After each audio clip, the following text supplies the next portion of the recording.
Alrighty, so this is for Measure for Measure.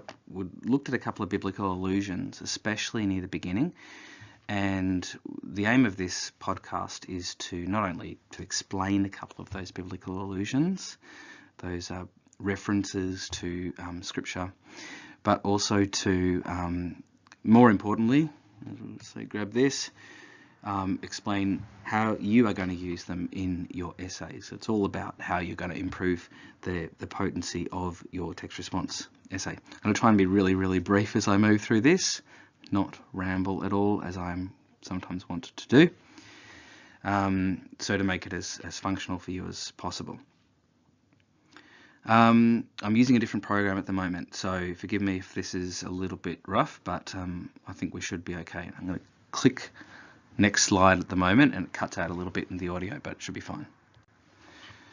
Alright, so the first one that I'll be discussing, and I won't, obviously this list is not exhaustive, so just a couple of the things, a couple of the allusions as we go through, specifically from Act 1, Scene 2, and specifically in the Duke's discussion and in his discourse with Angelo about what he expects Angelo to do.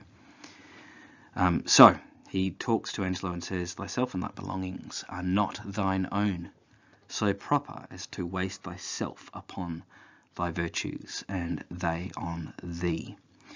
This is actually a reference to the parable of the talents, and to really briefly explain the parable of the talents, check it out yourself in Matthew 25. The idea is Jesus presents this parable where there's a fictional kind of short story where there's a master, he's got a lot of money, he gives his three servants differing amounts of money. He gives one person $10,000, he gives another person $5,000, and he gives the last person $1,000. And he says, make sure you take care of it, make sure that you do the right thing with it, I'm going to go. This ruler comes back, or this master comes back. He asks the first one with the 10,000. The person with the 10,000 says, "I've invested your money, I've done a good job with it, and I have made you 10,000 more." And the person with the 5,000 said, "I've invested the 5,000, I've made you 5,000 more." So the master's pretty pleased about that. The person with the 1,000 though said, "I was really scared of you. So I dug a hole in the ground, I put the $1,000 in the ground, and it's safe and sound. Here's your $1,000 back." The master gets pretty cranky at this point and says, "You're a doofus. What have you done? You have wasted what I have given you." And that's kind of the point here with the Duke's comment to Angelo. The heartbeat of that message is that we're given certain gifts and talents by heaven, and we are asked by heaven, or compelled by heaven morally, to use those gifts and talents. So when he says that Angelo is wasting his virtues upon himself, he's literally saying there, you have these leadership talents and they are going to waste because you are not employing them in such a way that is moral, or employing them at all. Okay, so then we have, in the same passage, we have another allusion and a related allusion from Matthew 5. This is Jesus. This isn't really a parable. This is actually an analogy that Jesus gives. And it's referenced here clearly in the Duke's comment to Angelo as well. He says, "Heaven doth with us as we with torches do, not light them for ourselves. For if our virtues did not go forth of us, 'twere all alike as if we had them not." The gist is, there's no point in having a torch if you don't shine the torch. The function of the torch is to shine and to cast light. The light of the world in Matthew 5, Jesus presents a similar kind of rhetorical question. He says, "Who lights a lamp and then puts a bowl over the top of it?" Like that's an irrational thing to do. And in the same way, our skills and talents, if we don't use them, if they're not being employed, then why bother having them at all? They're wasted on us. Our skills and talents are wasted if they're not in employment and being used. go forth of us. In the analogy from Matthew, he makes the additional point of saying, cast a light on the house for all to see. So the benefit seems to be for the benefit seems to be for others in that allusion, not for ourselves. Okay, then we have the last one here, and I probably won't be using this one as much, but you can see how this works. So the justice and mercy of the cross, and the Duke especially in the way that he conducts himself. He says to Angelo, in our remove, the royal our, the royal we, in our remove, I'll give the technical term there, the royal collective pronoun, be thou, be Angelo, at full ourself, mortality and mercy in Vienna. Live in thy tongue and in thy heart. So the mortality, I'm not using the pen enough here, but the mortality here and the mercy. So they are the key, I guess, and almost paradoxically conflicting tenets of the Christian faith. That God is at once just and righteous, and in him there is no darkness, and he can accept nothing imperfect, nothing sinful. And then, of course, mercy, where God loves us even though we don't deserve it, even though we've never deserved it, and even though we fall short of his expectations again and again and again. And so, of course, the cross is the perfect kind of the cliched depiction of this, where the justice of God, as in his righteousness in meting out punishment for sin, meets the mercy of God in Jesus' sacrifice on the cross. So this is I guess you would call the literary device here, a connotation of these particular terms, and the juxtaposition of seemingly contrasting tenets or values of the Christian faith. Okay. Beep. There we go. All right. So there's a couple of significance of biblical allusion. Sorry, there are a couple of ways in which these are significant to the concerns, the thematic concerns of the play. This is about governance, similitude, and subterfuge. So this is the Duke himself as he conducts his political machinations in a way that he kind of pulls himself out of the limelight. He declares that the state, through a lack of application of the rule, has gone a little bit awry. Actually, he says this later. He's pulling Angelo into the role, and he prefers to sit behind the scenes rather than project himself into the limelight and do things himself.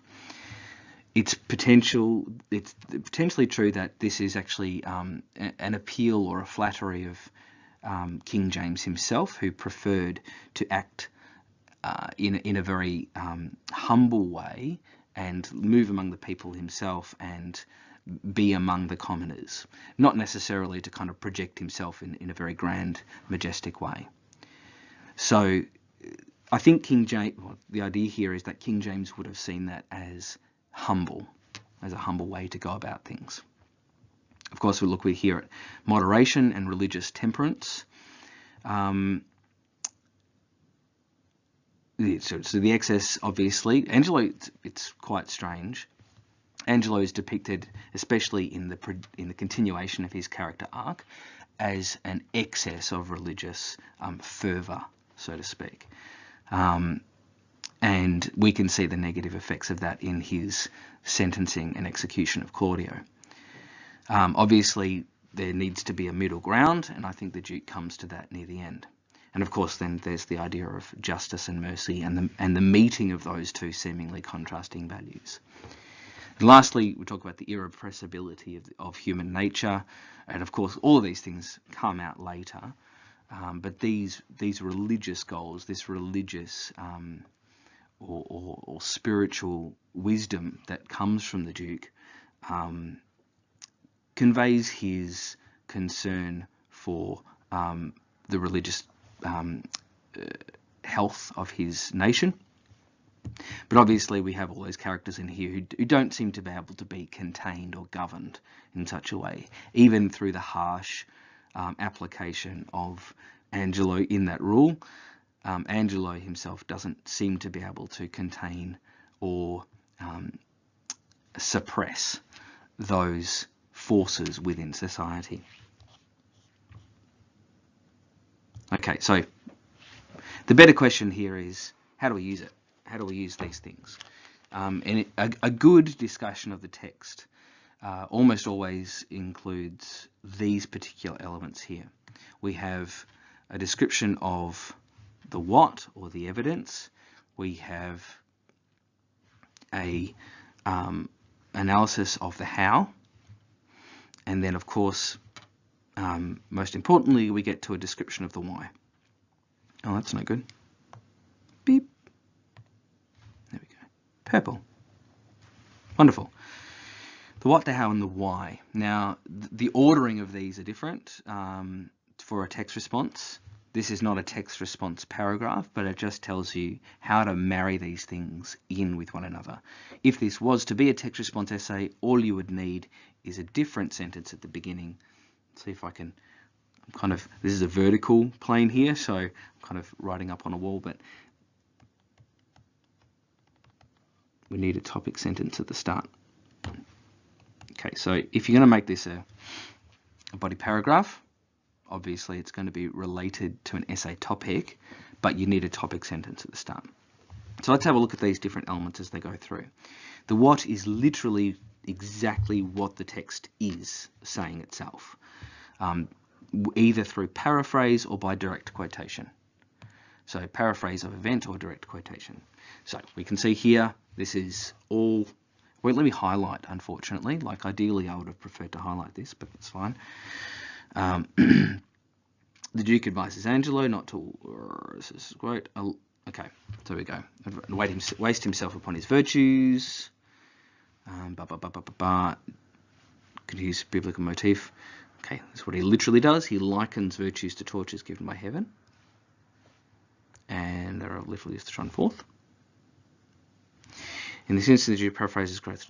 That's Christian. That's the Jesus analogy there.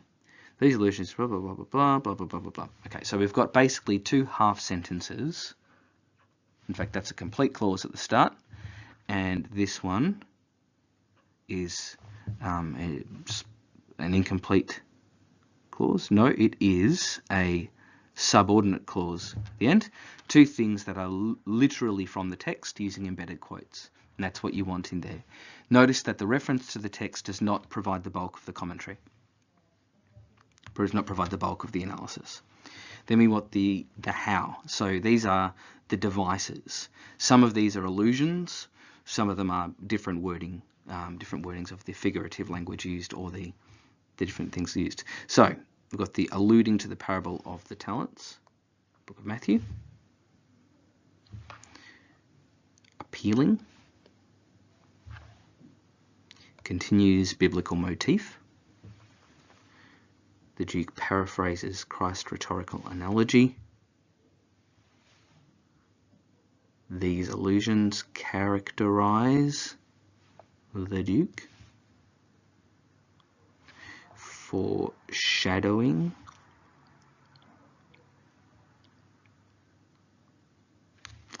Shakespeare's. Let's fix that. We've got black. Huzzah. Messy, but whatever. Good. Fantastic. Okay, so you can see already that there is more. It'd be so much neater if it was highlight. There's more green than there is blue. So we want more discussion or reference to the devices than we actually have to the text itself. And then lastly, we've got the why. Purple. And ideally we want to see the most of this. So here's the message. Not to squander his natural capacity for leadership through deficient employment. In this instance, no one lights a lamp and puts a bowl over it, which is the analogy from Christ. Okay, and this is the characterization. Depicts as a ruler who is active and knowledgeable in the practice of religious guidance. Duplicitous countenance as a friar. The depiction of the Duke in this way explores a particular concern of fascination to King James, who preferred a more covert means of political manipulation rather than public demonstration of majestic authority. So as you can see there is probably slightly more purple, or the significance of these things, than there is of the other two. Most importantly, we don't want too much of the what. If we have too much of the what, then we have we kind of fall into the problem of retelling the story, and we definitely don't want to do that. We want to make sure that our message is analysing the text rather than regurgitating it. Okay, so obviously if this was going to be a text response paragraph, it would need to be relevant to the essay topic. You would need a topic sent at the start which articulates the relevance to the contention, and you would want a link at the end which draws that argument back to the essay topic itself, and then transitions conceptually into the next one. Okay, hopefully that's been useful to you. And that's how you would discuss biblical allusions in Measure for Measure, and the kinds of devices and central concerns that surround it. Okay.